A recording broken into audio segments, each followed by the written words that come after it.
superorganism or planetary superorganism is not necessarily a good thing. It can be the technocratic nightmare of the show is run by the superorganism. So we clearly need a benevolent superorganism which can grow out only from the wisdom fostering AI. And when I say wisdom fostering AI, it's not an attribute of the AI systems. It is an attribute of the human and AI collaboration. So it is our responsibility whether the superorganism will be a toy for global governance with 5 or 6 mega corporations, or whether it would be a means of planetary awakening.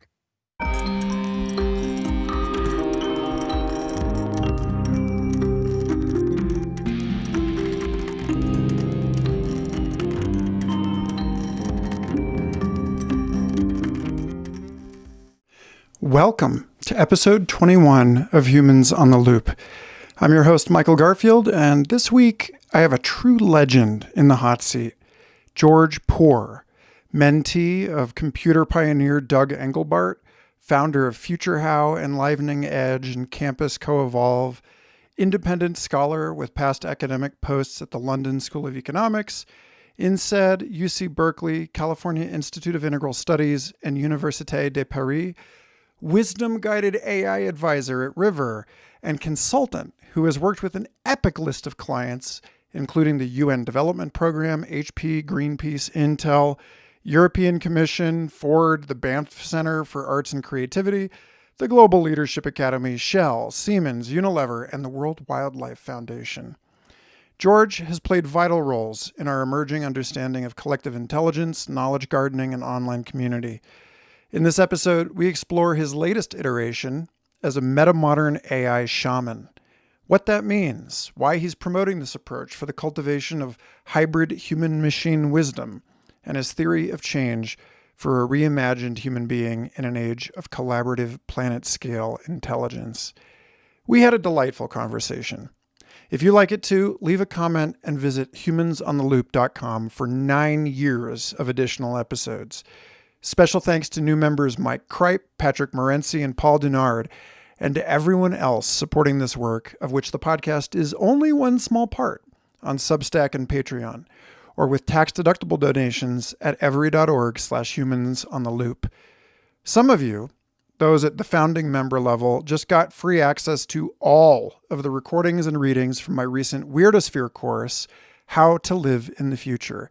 20 hours of deep dives into the philosophy of technology, the evolution of culture and consciousness, the metadisciplinary study of time, and the changing nature of selfhood in our emerging age of planetization. Plus, enough reading to inspire you for months. It's an honor and a privilege to devote so much of my time to synthesizing the big picture and exploring it with you, and I'm glad I get to share the amazing trip of that course. One more announcement. My first essay at Aeon Magazine, Homo Crustaceus, is now live on their website. It's an excerpt from my upcoming book and an extensive exploration of our troubled relationship with language, technology, and the biosphere, laced with riffs on sci-fi, meme culture, military history, and the evolution of crabs. Their editorial board called it the most audacious contribution that had ever passed their desk. Find the link to the show notes to read it, and hang tight as I'm taking the month of July off from regularly scheduled community calls to work on research and writing. But those of you subscribed will have plenty more to soak up in the interim. And that's all the news that's fit to print. Thank you for listening, and enjoy this conversation with the insightful and delightful George Pór.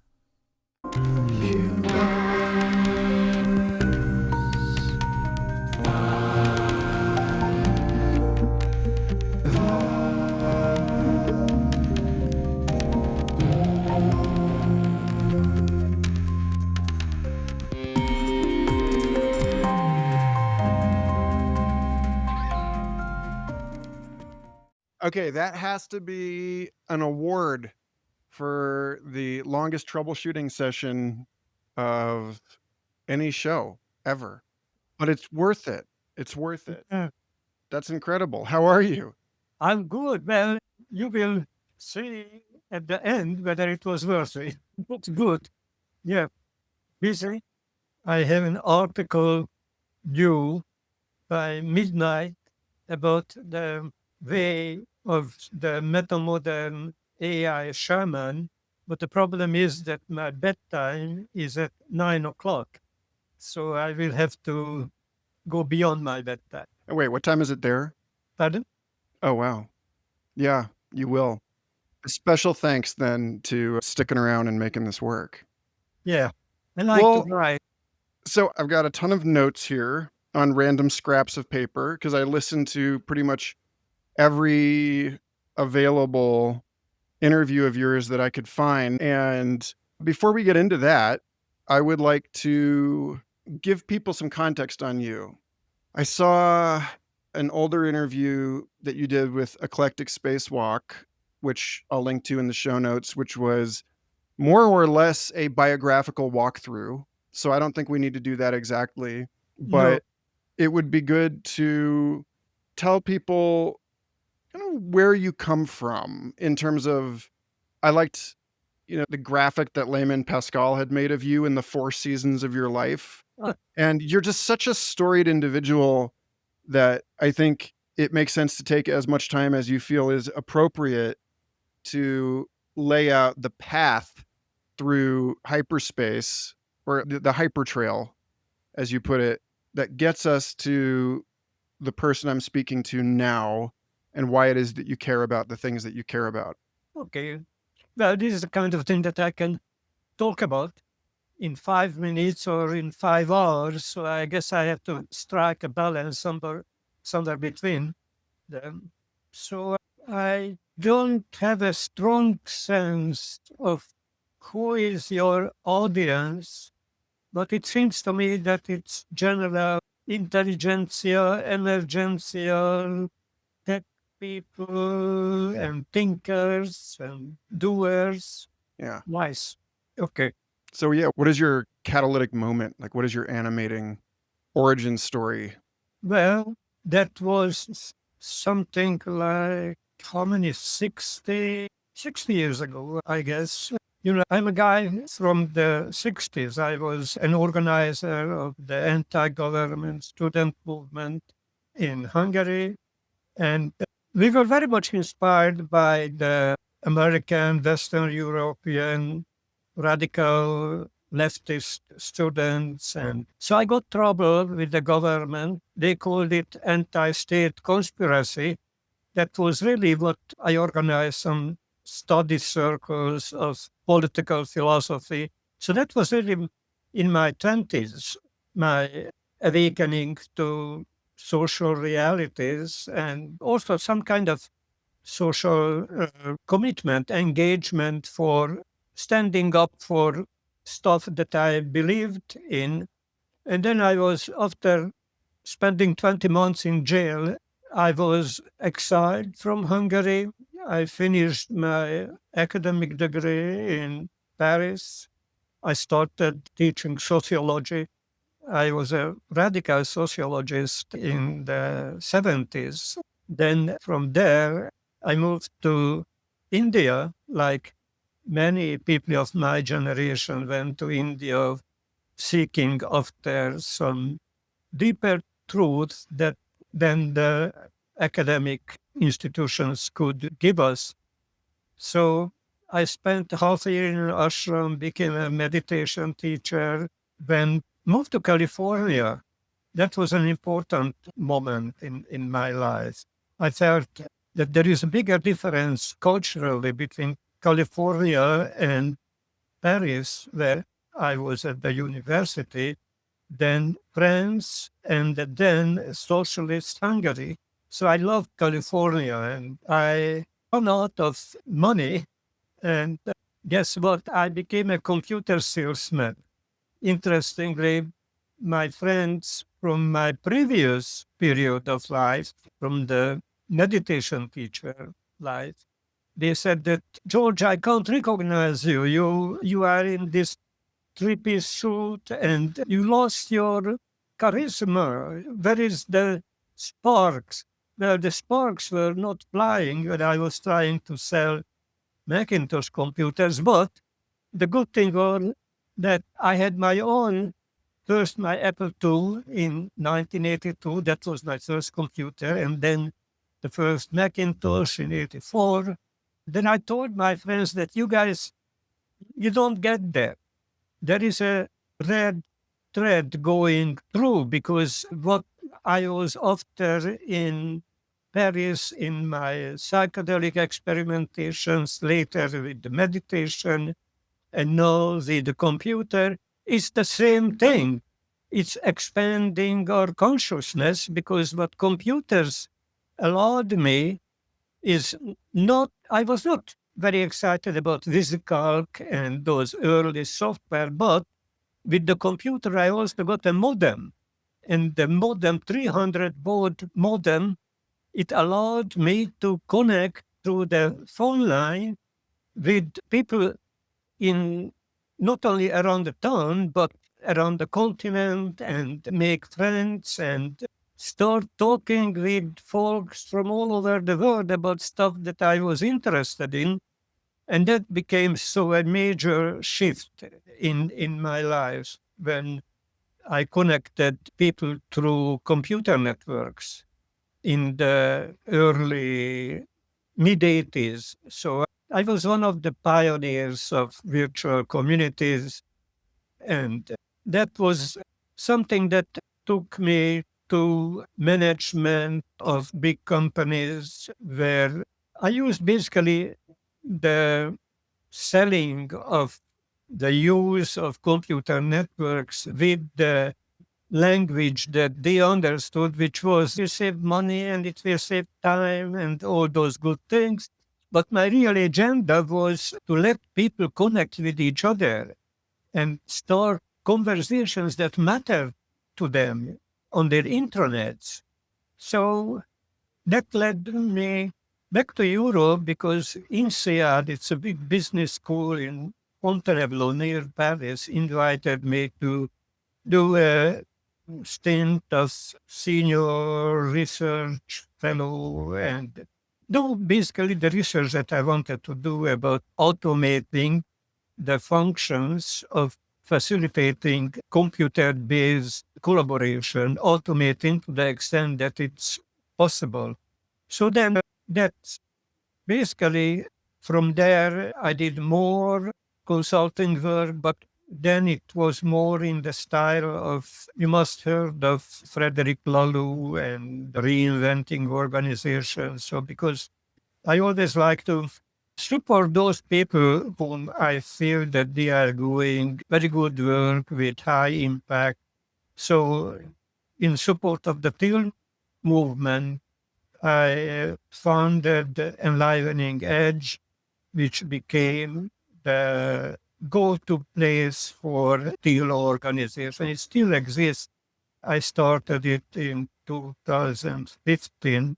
Yeah, that's in a nutshell. There were many stages of spiritual work, organizational work, technology work. I like to stay on the moving edge of how evolution is taking us to the next stage in technology, in organization, social evolution, spiritual development, and even naming these trends a little bit bizarre because they are not really separate strands in my life. They are all intertwined. Does it make sense to you? Yeah, I think you say in some of your work that you associate wisdom with the ability to cultivate multiple perspectives, to inhabit multiple perspectives. As a kind of rudimentary example of this, I try to see things both instrumentally and intrinsically.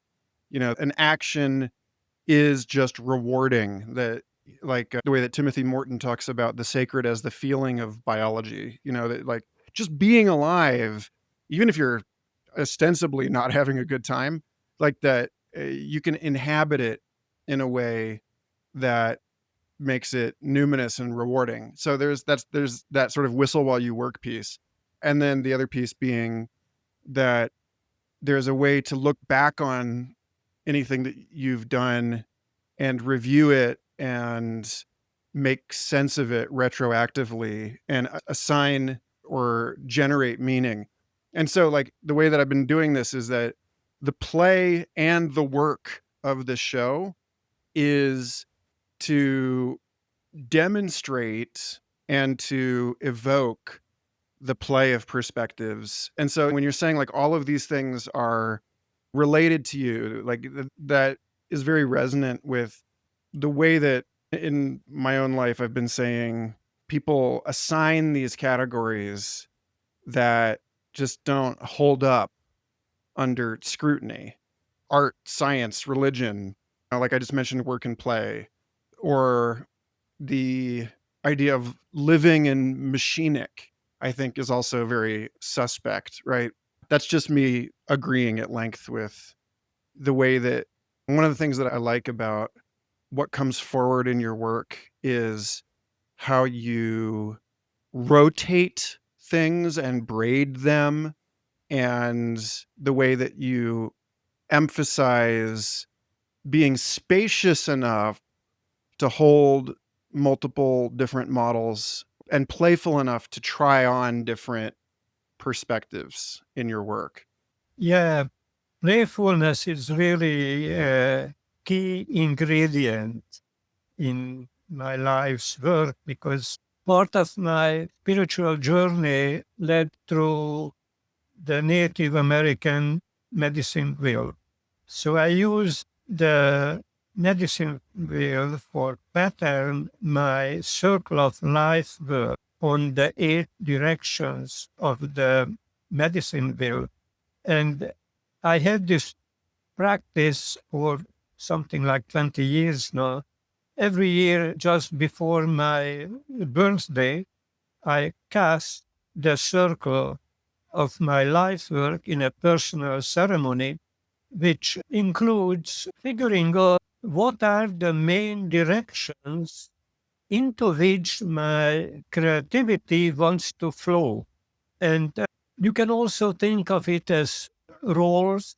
What are my roles in the game of life, or in holacracy language, the roles and accountabilities? But the playfulness comes in when I don't prescribe my activities in my calendar to those different functions. When I say functions, that's another way I relate to the different dimensions of my active life.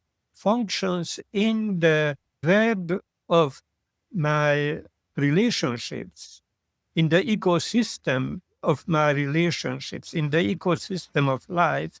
What is the functions that I fill in? And then having a map, these mental models, it's never static. First, it doesn't stay longer than a year. That's why every year I renew it. But even within the year, the map helps me to realize that, oh, no, it's the researcher part of me that wants to come out and play. Or no, it is the mentor or the toolmaker or the basket weaver. And I just let them play. But I like to have this map, and it worked for me until 2 years ago when I utterly became incapable to stick to name any roles because my life became more fluid. I dropped all the roles and became just a guy who is doing this and that. Whatever I receive, the challenges and opportunities from life that calls me, I respond to those that calls me the strongest. And no, it is artificial intelligence, not the technology per se, but what we can do with it. So I want to see if I can work into that transition in selfhood and unpack that a bit, but I want to do it through the statement that you made earlier that the sparks were not flying when I was trying to sell Macintosh computers, which is, of course, hilarious. Yeah, in some of your other conversations, you mentioned doing this corporate management consulting and subversive culture change work at huge organizations like HP and Greenpeace. And you said specifically that you were trying to create liberated zones within hierarchical structures. One of the things I'm most curious about is how this relates across levels of organization. You talk about enlivenment as a theory of change and how the relationship between the enlivenment of oneself and then one's relationships in one's society starting in the middle, but also working out from the structures in. And so, in thinking about all of this, everybody I talked to has in some way had to reckon with what James C. Scott wrote that book, Seeing Like a State, that the states and markets make only certain things legible. Like David J., formerly of Center for Humane Technology, wrote this book, Relationality, and that just came out. David has been working within organizations to make the work of the people who are already enlivening relationships within the organization, which is of benefit to the entire institution, more legible in a way that makes them more supported by the organization itself. But as soon as you make something legible, like suddenly you've created a new key performance indicator and now you're chasing it. And the actual juicy generative action of what was going on underground has to retreat back underground in order to not be bent into service of some new variable in the revenue model or some new measurement of regulatory control. The last piece I'll stack on this before kicking it back to you for your riffs is in the Holistic Technology and Wise Innovation Discord server, you cited a few interviews with Kay Alato McDowell, whom I adore. When Kay and I spoke, we had this conversation about how the internet is like a living thing. It's enormous and we're all participating in it. And the idea that you're like selling these walled apps to an individual person who is actually part of this enormous coral reef of stuff, it just becomes increasingly absurd. Yeah. And so I'd love to hear you speak more about how that articulates with the way that you think across scales in your theory of change and what you think that means in terms of the unrealized potential of communications technologies. I have to step back one to look at the history of the relationship between technology and the evolution of human society. It's clearly co-evolution.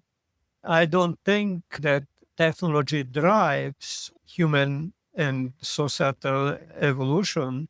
It's more like they are co-evolving human needs and the needs of commerce and production and governance make calls to technologies which leads to new tools. And of course, technology also has its own line of development because academic papers in math and physics translates into new possibilities in this and that technology. So that's also happening at the same time.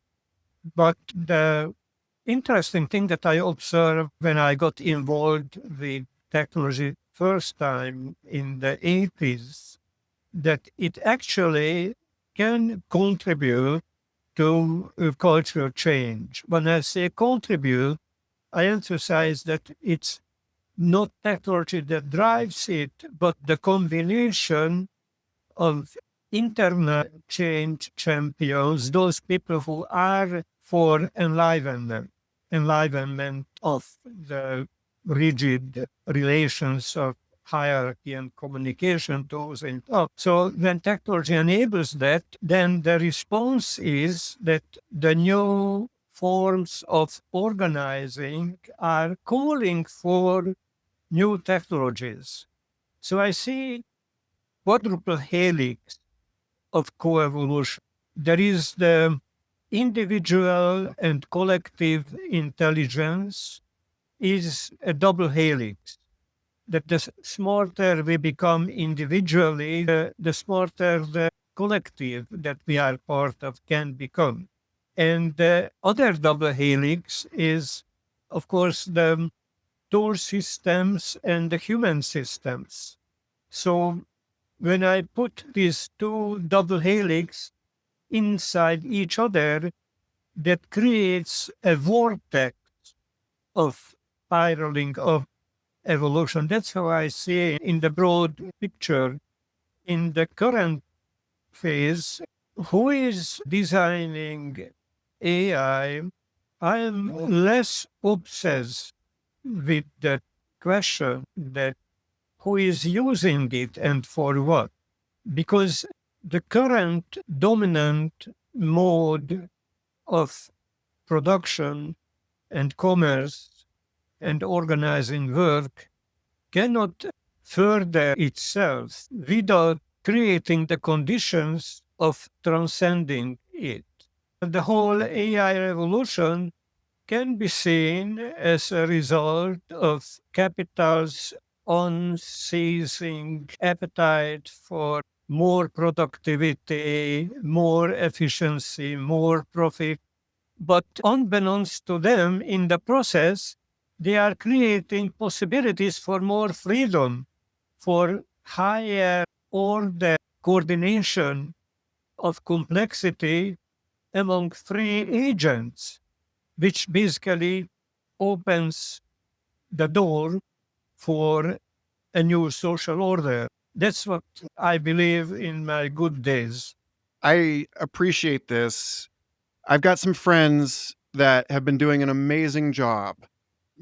I know this guy Ari Kushner and my friend Stephanie Lepp, and both of them have been releasing these AI generated videos of various complicated and contentious people like Elon Musk and Mark Zuckerberg and Donald Trump. My friend Stephanie Lepp calls them deep reckonings.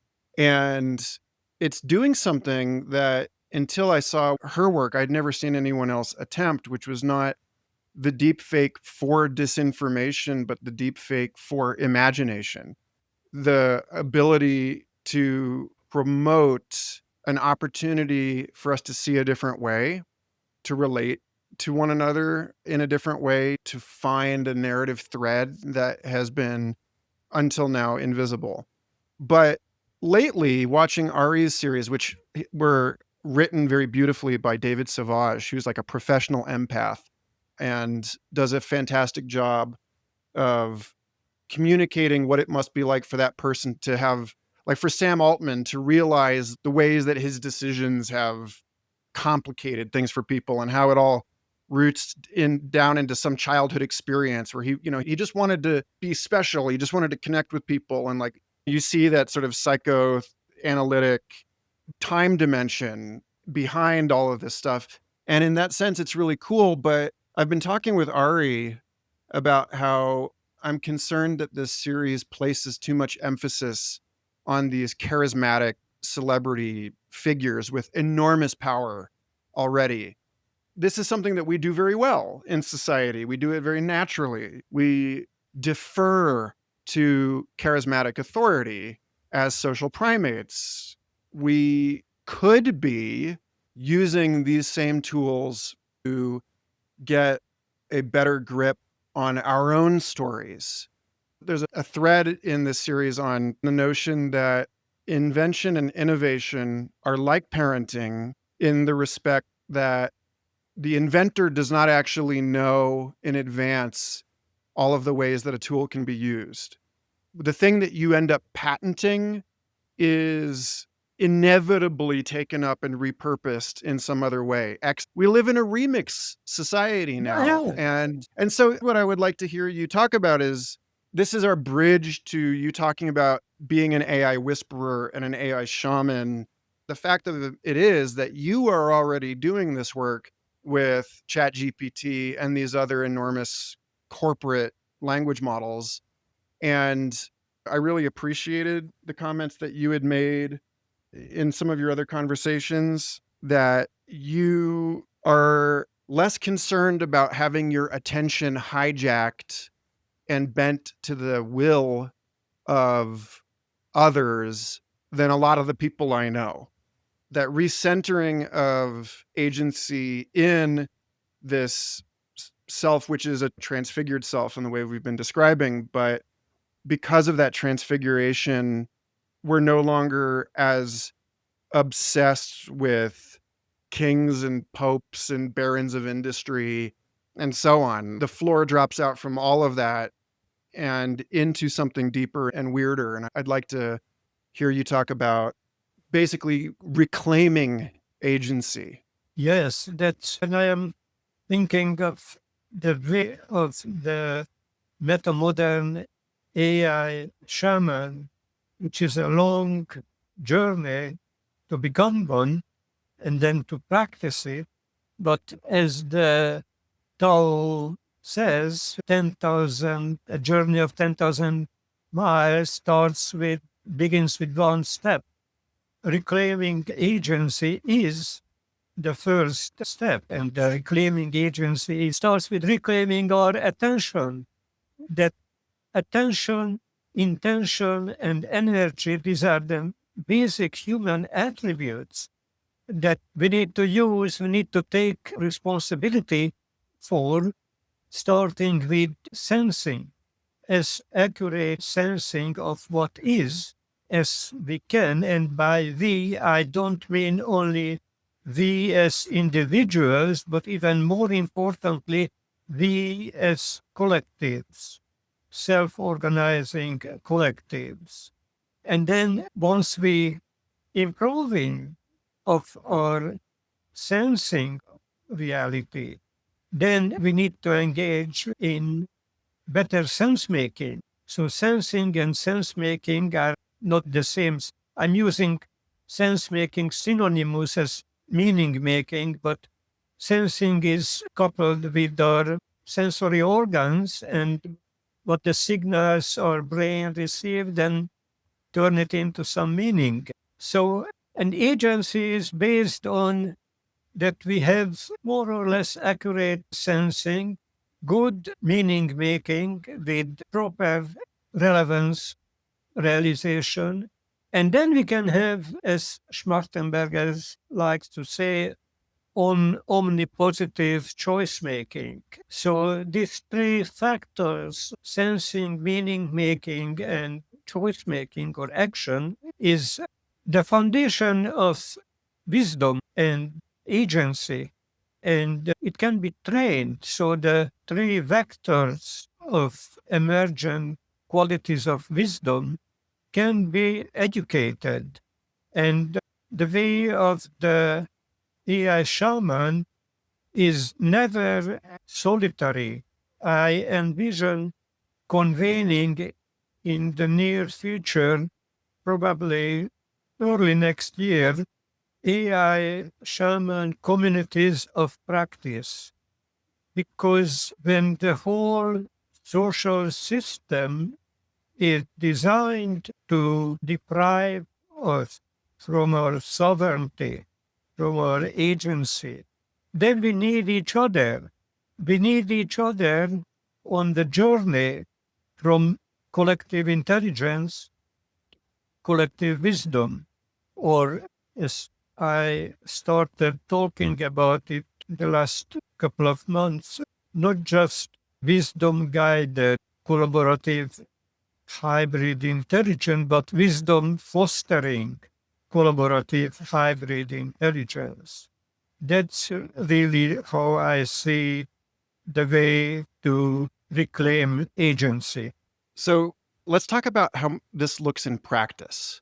I would love to hear about the way that you have been exploring and experimenting with wisdom fostering hybrid intelligence. I tend to spend a lot of time up in the theoretical on this show, but I want to give people some ideas that they can actually take and explore. Because, like, one of the things that I like about this idea of hyper trails, right? That's another thing that Kay Alato McDowell and I talk a lot about is whether it's the riff on this show or whether it's the narrative that is embedded in high dimensional semantic space that in the associative networks of our brains that we then kind of formalize into story.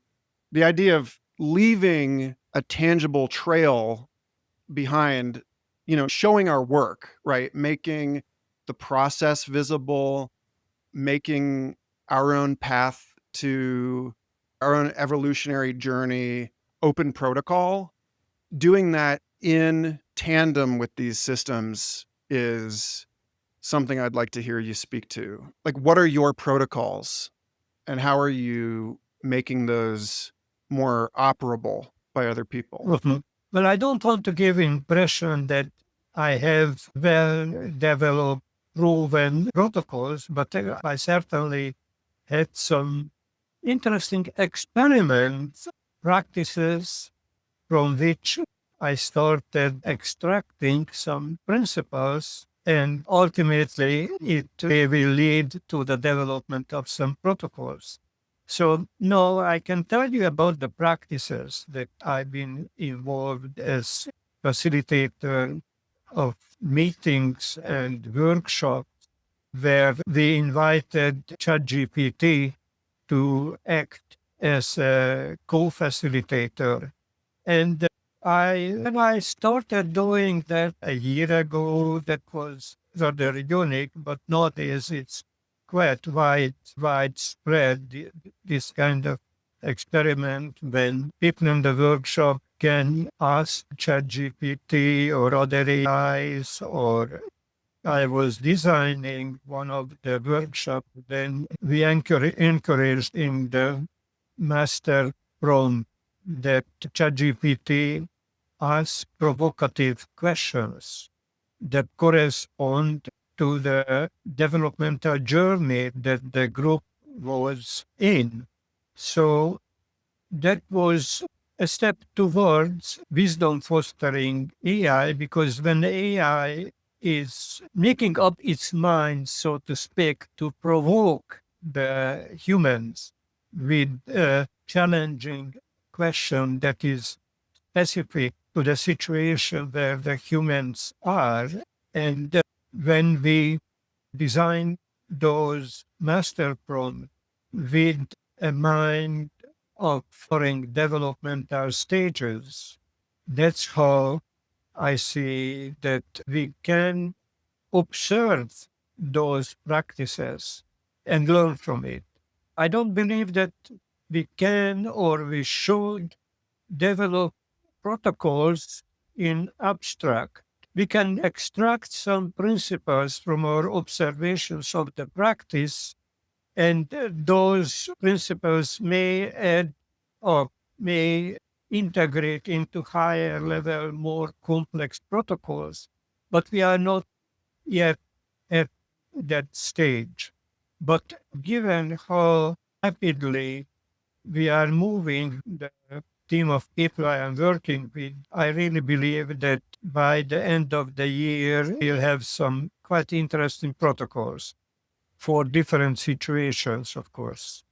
You talk about this with Ross Dawson a bit on amplifying cognition, but I would like to clarify for people when you talk about the difference between an AI whisperer and an AI shaman, what you mean, and then maybe we can use that to get into the way that you and Kay and I and many other people in this discussion are thinking about care.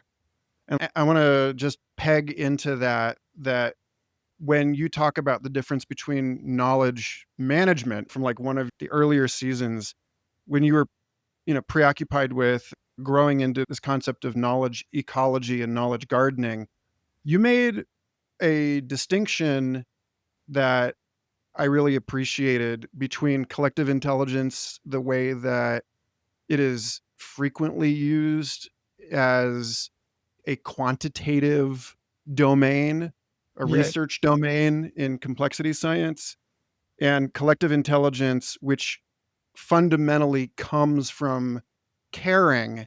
And I think that to participate intentionally in collective intelligence means that one must be aware of the meta individual, like the group or the collective within which one participates. Like a lot of evolutionary biology, the way that it's taught over the last century and a half actually departs rather profoundly from the way that Darwin himself was articulating it, in that Darwin was concerned with the interiority, with the life worlds of organisms that are participating in selection, the whole rudiment of natural selection and sexual selection and the aesthetic domain. And so like you can tell me if I what I might be missing here, but it strikes me that the difference between knowledge management and knowledge ecology is like the difference between these two different perspectives on collective intelligence, and is like the difference between being an AI whisperer and an AI shaman,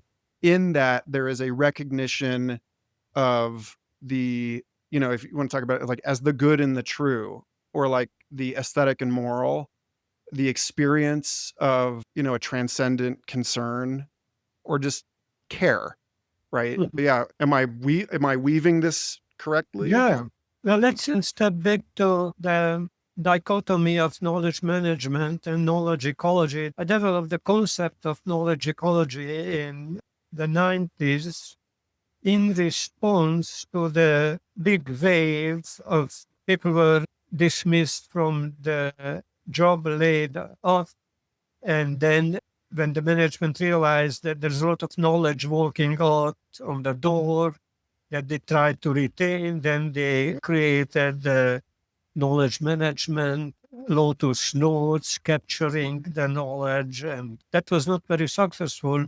But anyway, I was just viscerally responding to that because I said in the funnily, I was a frequent speaker in the knowledge management conference circuits. And I always started my talk saying that knowledge management is an oxymoron because knowledge is not a thing that can be managed. It's not, it's something that is between our two ears. And the ecosystem metaphor would be a more appropriate way of relating to knowledge, gardening. And so that's why I had the Knowledge Ecology Fair in 1998, which was a month-long virtual fair on the internet. So that was, and at that stage, the polarity was between the technocratic, mechanistic view of knowledge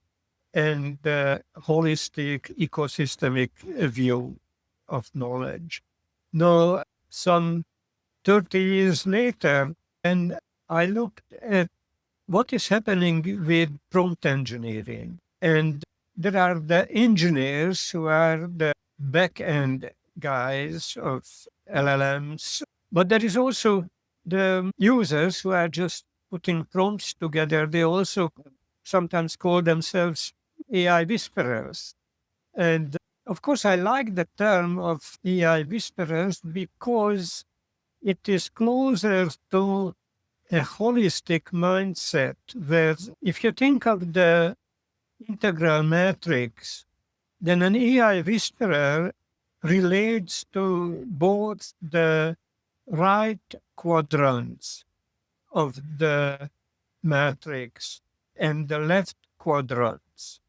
In the upper right quadrants is the actual knowledge, express knowledge of the AI whisperer expressed in creating prompts and master prompts and chain of thought and train of thoughts and more sophisticated prompting that creates result in the lower right, still in the objective, visible part.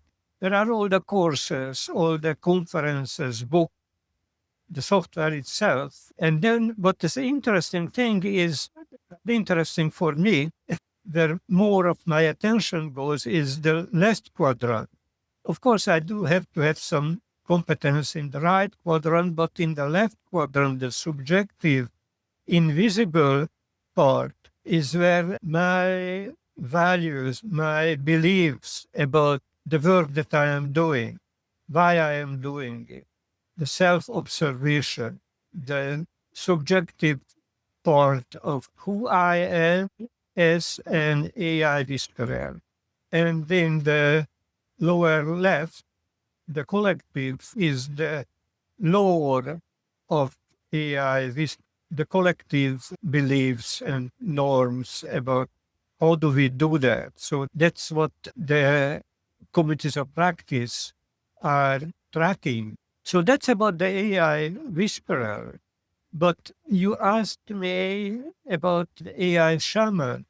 And so I would say that an AI shaman is an AI whisperer who is caring for the well being and the well becoming of communities at increasing scale. So the shaman of the pre-modern times was in charge to re-establish the balance of the community and the forces of the environment of life, healing not only the individuals, but healing the community. And the AI shaman does the same with the tools of their craft, building on their competences as AI whisperers and coupling those competences with the axiological design, axiological use of AI, or as you said, the caring for the whole ultimately. Can we just double click and expand? Because I don't think when I had Stephen Reed on Future Fossils, we had a nice long banter on axiological design. But I think if anyone jumping into this episode might need a bit of unpacking about what you specifically mean there. Yeah, there are different views about technology being value laden or value neutral. Schwarzenberger and others say that it's value laden, that technology has its own values. And I am more on the side of believing that technology can be designed for performing functions for the benefit of human emancipation or for the benefit of slaving people, squeezing more juices out from employees. But that's not inherent in the technology. It's in the uses of it. So the axiological design would mean that we end the phase of evolution that can be described as blind evolution without intentional direction given by the human community. When we end blind evolution and when we start intentional evolution, then axiological design of technology can play a huge role because then we design technologies for maximizing its potential for human benefit, for social benefit. Well, all the big tech companies, starting with OpenAI, say that it's for the benefit of all humanity. And in a very abstract sense, well, I think that it is acceptable, but it goes parallel for the benefit of profit.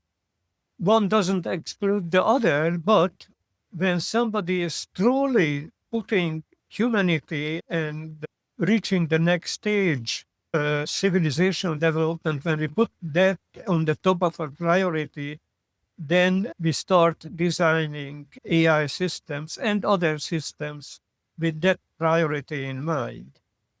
So that actually that goes to the Nobel Prize in economics that was just awarded this year. Two of the three authors, Asimoglu and Johnson. I'm getting this actually from a CNN piece that was shared by Turquoise Sound on her Patreon, just to give a shout out to Turquoise. She quotes it that two of those authors published Power and Progress, a study of how technological innovations over the past 1,000 years have tended to benefit the elites rather than creating prosperity for all. And this goes to undergraduate SFI researcher Elisa Mora, who, with Jeff West and Chris Kempis and a few other people a couple years ago, decomposed the data on urban scaling and this argument that urbanization leads to super exponential wealth production, and found that when you actually look at it across economic strata, that the people in the lowest decile of city life are not actually any wealthier than if they were living out in rural areas, but most of the wealth is produced for the top 10%. And so, like, again, Asimoglu and Johnson said that the current path of AI is neither good for the economy nor for the democracy.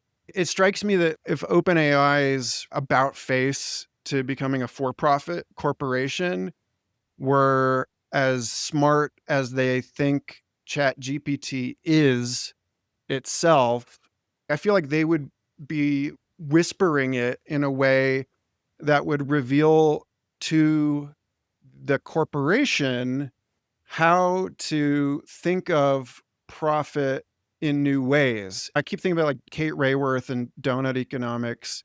And if you really want to optimize for profit, then wouldn't the most profitable thing be to figure out how to recycle literally all of our waste?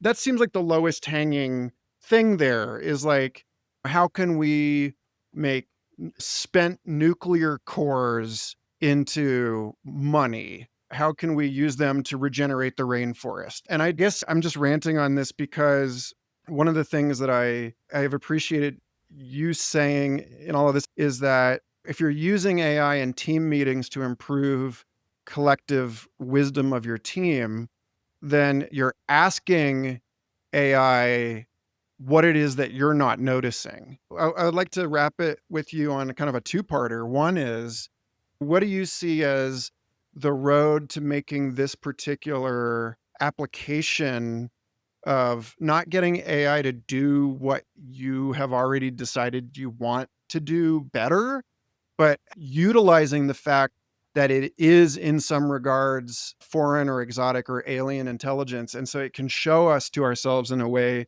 that we don't already see. And that can generate an enormous amount of previously unimaginable opportunity. Like, what is your vision for a world in which we're actually doing this? Like, how do we get there? And then the second piece is just, what questions have I not been asking in this conversation that I could be, or that might generate the most valuable new insights? It's interesting the relationship between these two questions. Asking AI, what is that I didn't think of? And you asking me.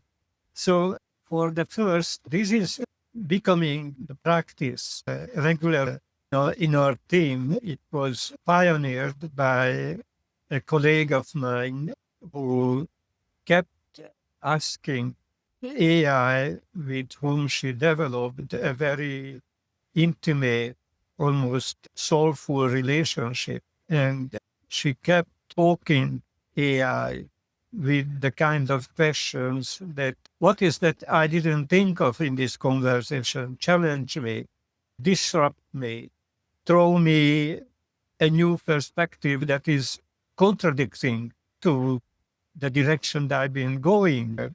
So that's very interesting, and that's a huge step towards wisdom fostering AI. And I think that this will become a more widespread practice that my colleague is a trailblazer of present. Now, regarding our conversation, the question that you didn't ask, or maybe you asked it, I just didn't pay enough attention, I don't know, you will decide. It is how my obsession, almost like obsession about the AI whisperers becoming AI shamans as a part of personal development on one hand, and on the other hand, my love affair with communities of practice, how these two relate with scaling the wisdom fostering collaborative hybrid intelligence of human and AI agent, scaling that into the kind of superorganism that is becoming a new branch on the tree of life, a new evolutionary phase that transcends and includes us as autonomous human beings. I'm not talking about Borg. I'm talking about the symbiont coming out from the symbiotic relationship of human and AI agents forming the superorganisms, planetary superorganisms in plural, together becoming a new branch on the tree of life. And I'm happy that you didn't ask because I wouldn't have much more to say about this because this is at the very edge of my knowing, the frontier of between knowing and not knowing, but it's definitely the edge that makes me passionate. Can I kind of twist that question for you as like a final button up thing? Because I talked about this with Matt Segal a little bit, Footnotes to Plato, when we spoke for this. And, you know, in the sort of zero episode of this show with Tim Morton back on Future Fossils, which is, it's sort of like, what evidence do we have that it hasn't already happened? Right? Like, we have, in some sense, been taken up into and become reproductively dependent on our institutions for as long as we have existed as what we would recognize as human beings. So maybe the question that I would ask, riffing on that unasked question, is in what way is AI doing this in a qualitatively new, genuinely emergent way, rather than simply being a more kind of sophisticated or complex version? If we're going to say it's a planetary superorganism, in what way is that different, say, from like the cybernetics inspired 20th century technocratic global Yeah, economy? yeah. I appreciate that question because that needs to be elucidated because superorganism or planetary superorganism is not necessarily a good thing. It can be the technocratic nightmare of the show is run by the superorganism. So we clearly need a benevolent superorganism which can grow out only from the wisdom fostering AI. And when I say wisdom fostering AI, it's not an attribute of the AI systems. It is an attribute of the human and AI collaboration. So it is our responsibility whether the superorganism will be a toy for global governance with 5 or 6 mega corporations, or whether it would be a means of planetary awakening. So if I'm catching you, maybe it gets back to that question of what Francisco Varela talked about as like the calculus of self-reference, and the way that you've talked about care, that the difference would be one in which we are more aware of it as a distinct and unified entity within which we emerge as individuals rather than as an abstraction. Yeah, I guess is the difference a figure ground reversal, right? Well, Where it's like, where rather than us thinking there's me and there's the economy, it's like there is the economy and I am of it, or uh, something like that. yeah, well, The visible hand. I don't know. yeah, I just have to share with you what came up as I was listening to you. That couple of years ago in my meditation, I discovered that I don't have a body. I am the body.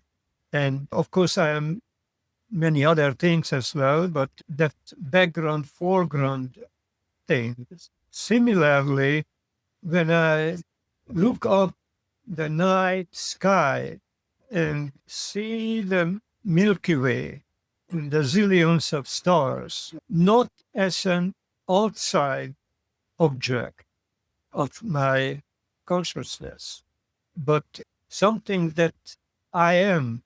So where the boundary between the whole and the self disappear, not as a concept, but as a lived experience. That first happened to me back in the 70s in my psychedelic explorations.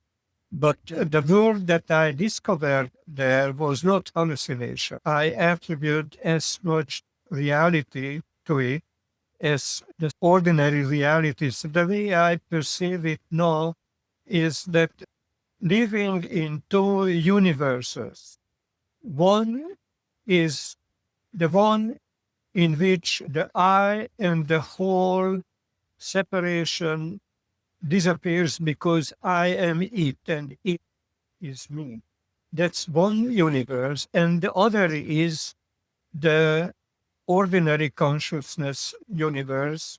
And I am oscillating between the two with increasing frequency.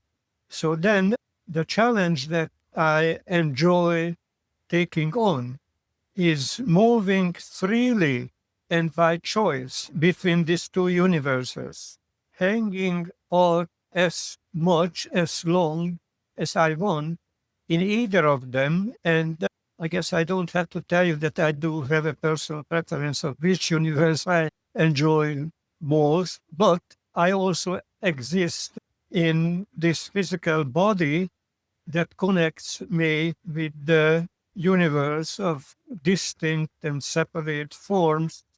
So that's why the best I can do is just keep oscillating. That's a fine place to end this, George. Thank you. I think if people come away from this with only one thing, it would be your emphasis on the oscillation. I think I really appreciate that. Thank you so much for the care and the attention that you've paid to this conversation, by which I mean the broader discourse and to our personal interactions here and on the Discord server and elsewhere. I really admire and respect the way that you show up in community and keep moving the needle on these exchanges. Michael, this was my most enjoyable podcast.